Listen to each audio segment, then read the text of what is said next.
Alright man, Bloomburrow is just too cute out here. There are just oodles of anthropomorphic woodland creatures looking like Disney's Robin Hood rejects and Pixar nightmare fuel.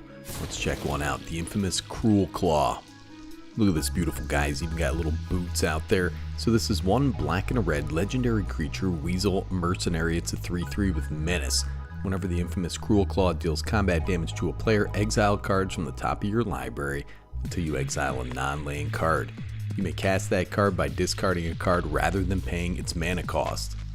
This card has a bunch going on, man, and we're going to explore each aspect of this little critter. But first, for the love of God or whatever you believe in, subscribe to the channel. I've had almost 100% increase in subscribers over the past month. And guess what? It's free for you, man. Helps me out a ton. Like the video, smell my finger. Don't do that. Just kidding, dude. Many thanks to the patrons. They make the rockin' world go round, as Freddie Mercury says. And all you bros out there, you're being handsome and I appreciate you so much. So first off, this guy is a 3/3 with menace that needs to deal combat damage to a player. Now menace is decent evasion, but I'd much rather have flying or straight unblockable, something like that. You may want to include some cards that get this guy in. This deck appreciates larger spells, so take a look at this beast. It's the Power Matrix. 4 generic mana artifact, has tap, target creature gets +1/+1, gains flying, first strike, and trample until end of turn. So this will help our dude get in, and is a banging old card out of Mercadian Masks. Just a crappy old set. You also may want to consider Scavenged Brawler. So this guy's 6 generic mana artifact creature construct. It's a 4/4 with flying, vigilance, trample, and lifelink. Has 5, exile it from your graveyard, choose target creature. Put 4 +1/+1 counters on it, flying counter, vigilance counter, trample counter, lifelink counter on that creature, activate only as a sorcery. This has a nice effect from the graveyard after you discard it to cast that damn big spell. And you may want to consider Key to the City. Give the mayor enough money, he's going to give you the key to the city, dude. It's 2 generic mana artifact, has tap, discard a card, up to 1 target creature can't be blocked this turn. Whenever this becomes untapped, you may pay 2. If you do, draw a card. Feeds into our discard theme as well. Love this old card, man. Here's one you won't see on EDH Rec, but Demonic Embrace is 1 black, enchantment aura, enchant creature. Enchanted creature gets +3/+1, has flying, and is a demon in addition to its other types. You may cast it from your graveyard by paying 3 life and discarding a card in addition to paying its other costs. Hell yeah, dude, make Cruelclaw a demon. Now he's a weasel demon, just like Pauly Shore, buddy. So discarding cards can really suck, man. But what if you want those cards in the graveyard? Like you're building into Reanimator.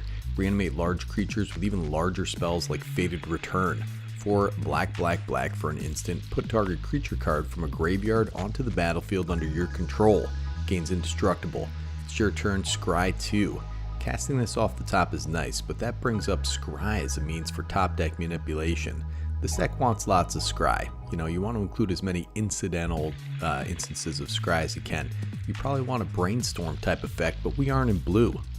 I swear to God, I got into a cab down in Staten Island one time, dude, and the guy driving it was a damn Brainstone. It looks just like this guy. This is a color artifact version of Brainstorm we can use to stack our top deck so we can get what we need. It's really important in this deck. Now we are also casting from exile. Now look at this physique, dude. This guy's dirty bulking with Cheetos and Mountain Dew, man. The Nalfeshni. 5 and a red for a creature beast demon. It's a 4/6 with flying. Whenever you cast a spell from exile, copy it. You may choose new targets for the copy, but if it's permanent, the copy gains haste, and at the beginning of the end step, sacrifice this permanent. People say this set sucked, man, but there are multiple $20 cards in this set. Now Nalfeshni is actually a little pricey too. Incidentally, you can still get a draft booster box for only $100, but there's only 24 packs in the box. They bamboozled you a little bit on this set.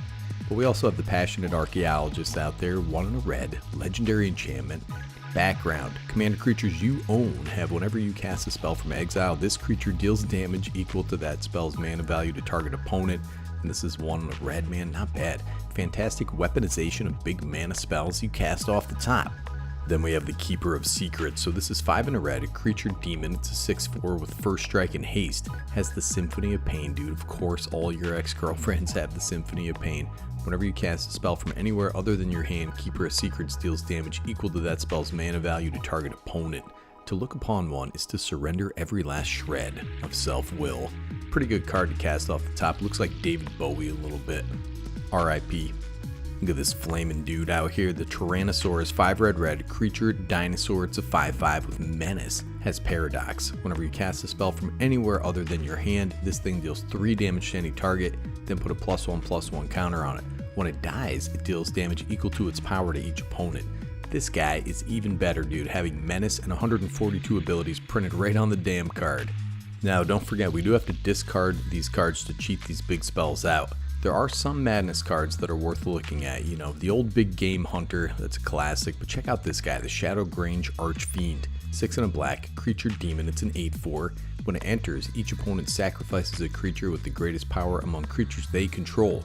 You gain life equal to the greatest power among creatures sacrificed this way. Has madness, 2 and a black, pay 8 life. Hopefully you get that life back, brother. This is just a big beater. Now you definitely want to be casting things out of the graveyard, and flashback is a great way to do that. Faithless Looting, you know, classic. It's a great card in any deck that wants stuff in the graveyard. I haven't looted since the OJ verdict, man. Now I'm not saying you should include this in the deck, but if you want the sorcery, big sorcery direction, you might want to think about this guy too, Wake the Dragon. 4 black and a red for a sorcery, create a 6/6 black and red dragon creature token with flying menace. Whenever this creature deals combat damage to a player, gain control of target artifact that player controls. Has flashback for 8 mana, dude. I kind of love this card, kind of a Hellkite Tyrant light in sorcery form. Wake the Dragon, dude, that's what they say when I fall asleep on somebody's couch.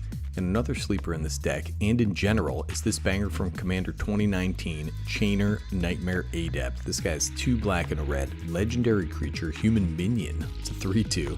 Discard a card, you may cast a creature spell from your graveyard this turn. Activate only once each turn. Whenever a non-token creature you control enters, if you didn't cast it from your hand, it gains haste until your next turn. So creatures cast from exile, from your graveyard, reanimated creatures. This grants them haste, which can be super important. You definitely want to be paying off all that discard, and you're going to do it with the Bone Miser. This guy's 4 and a black, creature zombie wizard, it's a 4/4. Whenever you discard a creature card, create a 2/2 black zombie creature token. Whenever you discard a land card, add black, and whenever you discard a non-creature, non-land card, draw a card. This thing rips, buddy. Also pays off wheels, which you will want in this deck to feed your graveyard, but also to give you stuff to discard.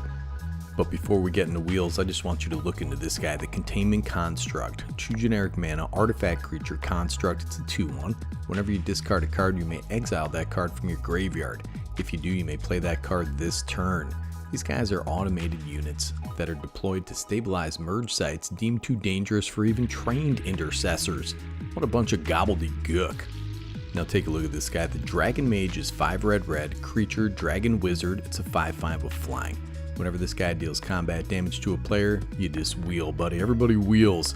This guy, despite being a 25-cent uncommon, is an incredible reanimator and tutor target in these types of decks. And listen, man, you gotta have cards to discard cards, and I'm gonna use this opportunity to plug this guy, the Runehorn Hellkite, 5 and a red, creature dragon, it's a 5/5 with flying. Pretty vanilla, but 5 and a red, exile it from your graveyard. Each player discards their hand and draws 7 cards. Another wheel, more discard, you gotta get the wheels in there. Worst comes to worst, it's just a beefy dragon. And another sweet instant, it's an 11 mana instant, that's right dude, Blood for the Blood God. 8 black and a red for an instant. The spell costs 1 less to cast for each creature that died this turn. Just pay off a board wipe with this too. Discard your hand, draw 8 cards. Blood for the Blood God deals 8 damage to each opponent, and then exile it.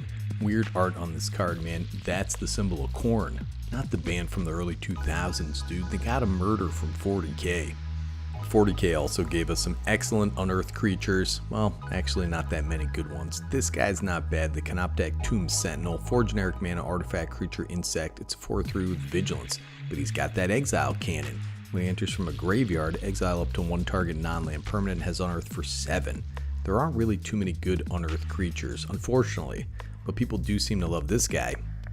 The Cityscape Leveler, 8 generic mana artifact creature construct, it's an 8/8 with trample. When you cast this spell, and whenever Cityscape Leveler attacks, destroy up to 1 target non-land permanent. Its controller creates a tapped Power Stone token, has unearthed for 8. This guy, I love this monster, but it's about $10. This is a crazy reanimator target. It's not an ETB, you have to cast it, so if you reanimate it with one of your reanimate spells, you're not going to get that effect, but that's alright, dude. Now, of course, if you have these just lying around your kitchen, dude, probably put them in sleeves. because I know you're making some nasty food in there, dude. It's worth looking at the top of library tutors like Vampiric Tutor, Scheming Symmetry, Cruel Tutor. Scheming Symmetry is even getting up there right now. Just put whatever you need right on top, man. Probably Dragon Mage or Blood for the Blood God, something like that. You know, some board wipe or something. Now look at this bad mother. Shut your mouth. I'm just talking about Varragoth, the Bloodsky Sire. 2 and a black legendary creature, Demon Rogue. It's a 2/3 with Death Touch. Has Boast for 1 and a black. Target player searches their library for a card, shuffles, puts that card on top.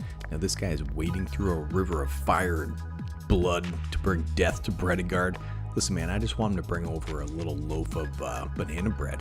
You know what I'm saying, dude? He's bringing blood and death. This guy's always joking around.